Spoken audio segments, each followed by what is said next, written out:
Hello, this is PoinTrippers.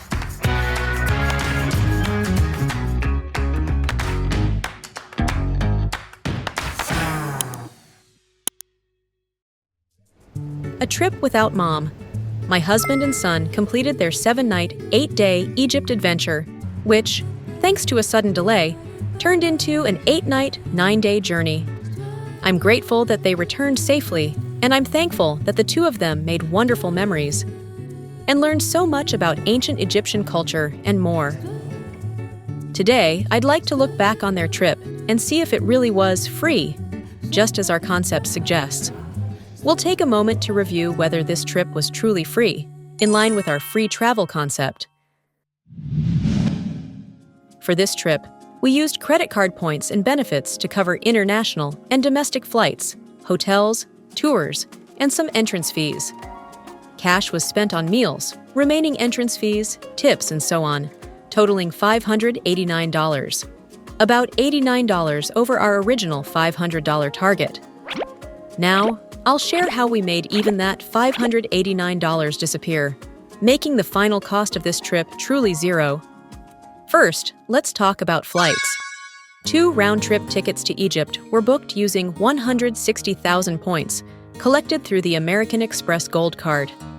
We started with 90,000 points from the sign-up bonus and added another 70,000 through various promotions. You can find more details in our Egypt videos, episodes 1 and 3. If we had paid cash, these tickets would have cost about $2,300, so that's what we saved. For hotels, they stayed at 4 different places. 3 of them were Hiltons, 2 nights at the Hilton Ramses in Cairo, 1 night at the Hilton Corniche in Alexandria, and 2 nights at the Hilton Luxor Resort. At the Ramses and Luxor Resort, we used 30,000 points per night, totaling 120,000 points for 4 nights.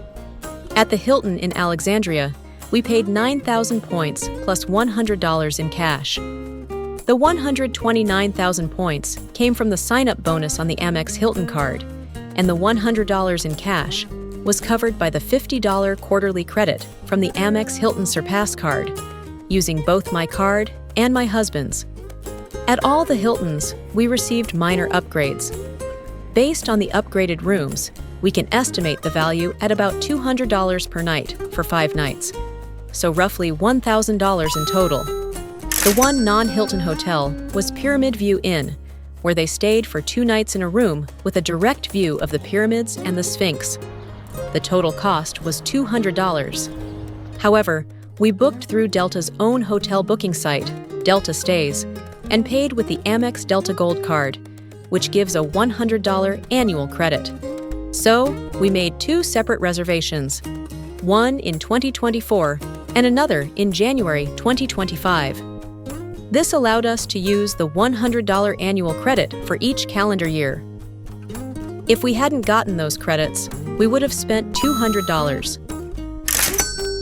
Now, let's look at the tours. All tours were booked through Expedia and paid for with One Key Cash, which we got from opening a Wells Fargo Expedia credit card. My husband and I received a total of just over $900 in One Key Cash. The tours included Christian sites in Coptic Cairo, Saqqara, home to the original pyramids, a 1-hour ATV bike ride, an all-inclusive Giza Pyramid tour, an 8-hour Luxor tour, and a hot air balloon ride in Luxor, all covered by Expedia Cash. If we had paid cash, these would have cost about $230 for 2 people.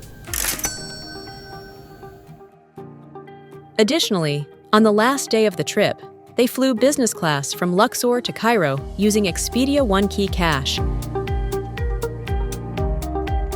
The flight cost about $294 for 2, which I'll add to the total travel expenses. There's one more item we covered with card benefits. The $33 spent on room service dinners and drinks at the hotel bar in Luxor was paid for with a $50 Hilton Surpass card quarterly gift card. In the end, the total travel expenses covered by card points and promotions came to $4,057. That means we turned a $4,057 trip into a free one using sign-up bonuses and benefits from just 3 credit cards. Not bad, right? A while ago, an American man made headlines for traveling to 33 countries using only credit card benefits. Our family travels abroad every year using similar methods. The 3 of us have visited more than 10 countries practically for free, so we're not far behind that American who visited 33 countries. You can do it too! As you saw in our previous videos, our target cash spending for this trip was $500. We had to use cash for meals, tips for tour guides, and some entrance fees that couldn't be covered by credit card points. Unexpected costs at guide-recommended restaurants, higher than expected entrance fees, and souvenir purchases for friends made us go a bit over budget.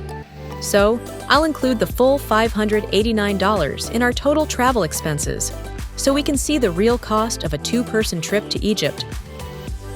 Adding the $4,057 in flights, hotels, etc., plus $589, the total travel cost comes to $4,646. There may have been some small tips or ice cream purchases not included, but those would be less than $10, so I'll leave those out. After all, we'll make those disappear too. Now, let's reveal how we eliminated that cash spending and why I was so confident about it. How we eliminated $589. It's all thanks to bank bonuses. Last February, my husband and I saw an ad from a Korean-American bank. It said that if you open a checking account and deposit $1,000 via direct deposit within 90 days, you get a $388 bonus. Direct deposit means your employer or another institution deposits money directly into your account. My husband's paycheck can be split, so he deposited $1,000 into my account and $1,000 into his own. Of course, the $2,000 could be withdrawn freely. We forgot about these accounts. But a few weeks before the Egypt trip, $388 was deposited into each account, $776 in total. So, I set this aside for the Egypt trip. In summary, the $589 in cash spent on this Egypt trip was covered by $776 in bank bonuses. We actually have $187 left over, which we can use for our next trip. If you're not familiar with bank bonuses, here's how it works. Banks offer cash to attract new customers, usually between $300 and $500. The conditions are simple. Open an account and have a certain amount direct deposited. Are there many opportunities like this? Let's do a quick internet search. As of June 2025, many banks are offering bonuses to attract new customers. In short, in the US, you can easily earn $400 to $500 just by opening a bank account. If you and your spouse do it together, that amount doubles. Just a note, these bonuses are considered income and are taxable. But even after taxes, they're still great for travel funding. I've always wondered why US banks give out such big bonuses. After asking AI and doing some research, I've concluded that it's all about customer acquisition. For some banks, this is a cheaper marketing strategy than TV ads. Some people just open an account, get the bonus, and close it, but most Americans use it as their main paycheck account. For the bank, this means more deposits. So, banks give out big bonuses just for opening an account. For ordinary people, this is a great way to fund travel. Sometimes people say, free travel is nice, but isn't it a lot of work? Yes, it does take some effort. You need to open credit cards, keep track of annual fees, and sometimes call card companies to check on promotions. But consider this. A family trip abroad usually costs around $5,000. For an average working person, that's a lot to save. I know someone who worked part-time for 2 months just to save up. Compared to that, putting a little more time into managing credit cards isn't so bad. Of course, if you can afford to pay for travel out of pocket, that's best. And if you have investment income, $5,000 might not be a big deal. But for our family, this is the best way. With this effort, we're able to travel abroad as a family about twice a year. I think it's well worth it. That's our family's free Egypt trip. By the way, we've already booked our next trip. It will be a few more weeks before that video is released, so until then, I'll share small free travel tips every week. This was PoinTrippers.